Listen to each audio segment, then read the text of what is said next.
नमस्कार दोस्तों, स्वागत करते हैं आपका हमारे चैनल में।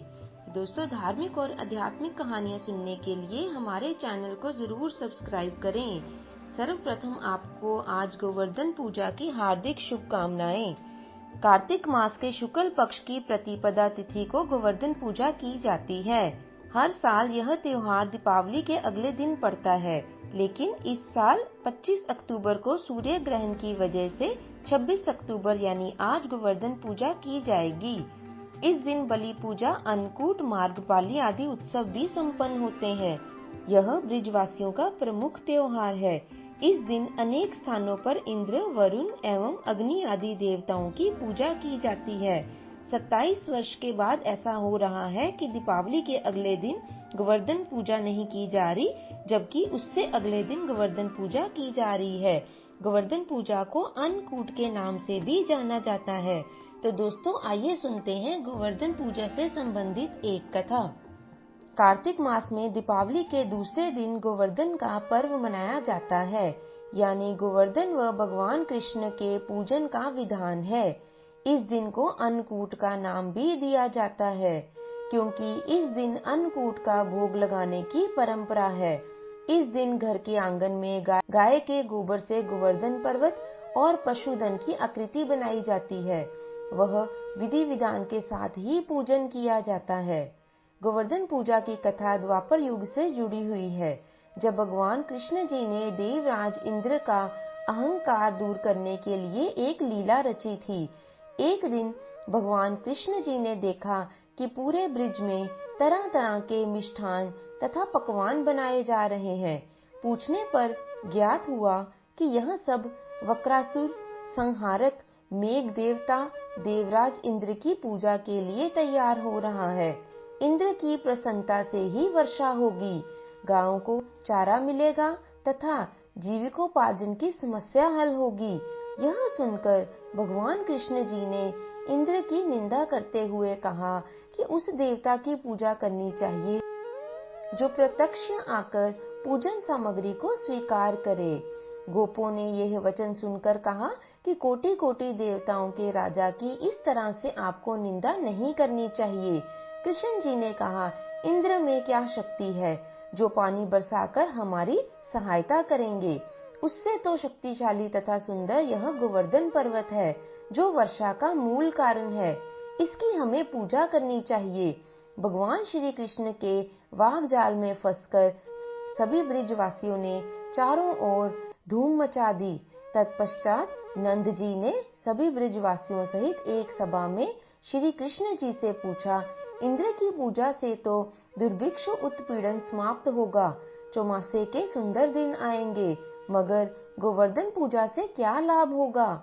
उत्तर में श्री कृष्ण जी ने गोवर्धन की भूरी भूरी प्रशंसा की तथा उसे गोप गोपियों की आजीविका का एकमात्र सहारा भी सिद्ध किया। भगवान की बात सुनकर समस्त ब्रजमंडल बहुत ही प्रभावित हुआ तथा अपने अपने घरों से लाकर मधुर मिष्ठान पकवानों सहित पर्वत तराई में कृष्ण जी द्वारा बताई गई विधि से गोवर्धन की पूजा की। भगवान की कृपा से ब्रजवासियों द्वारा अर्पित समस्त पूजन सामग्री को गिरिराज जी ने स्वीकार करते हुए उन्हें खूब आशीर्वाद दिया। सभी जन अपना पूजन सफल समझकर प्रसन्न हो रहे थे, लेकिन तभी नारद इंद्र महोत्सव देखने की इच्छा से ब्रिज में आ पहुँचे।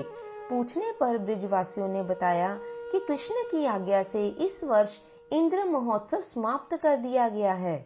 उनके स्थान पर गोवर्धन की पूजा की जा रही है।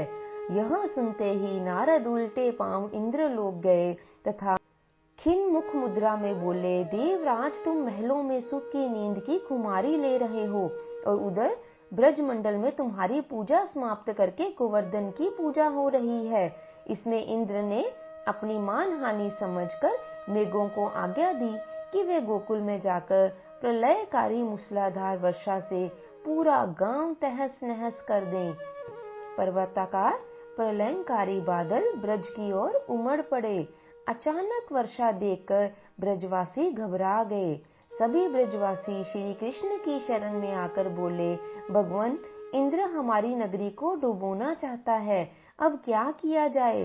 तब श्री कृष्ण जी ने सांत्वना देते हुए कहा कि तुम लोग गऊओं सहित गोवर्धन की शरण में चलो, वही तुम्हारी रक्षा करेगा।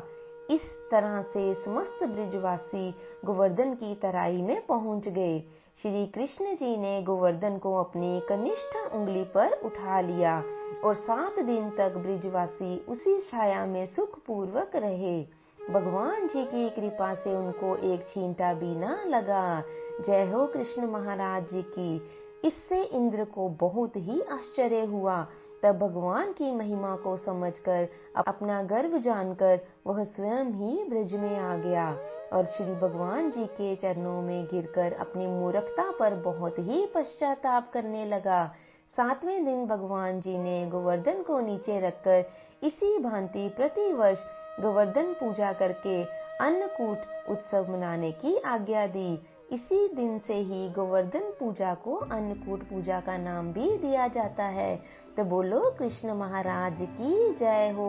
श्री कृष्ण गोविंद हरे मुरारी, हे नाथ नारायण वासुदेवा।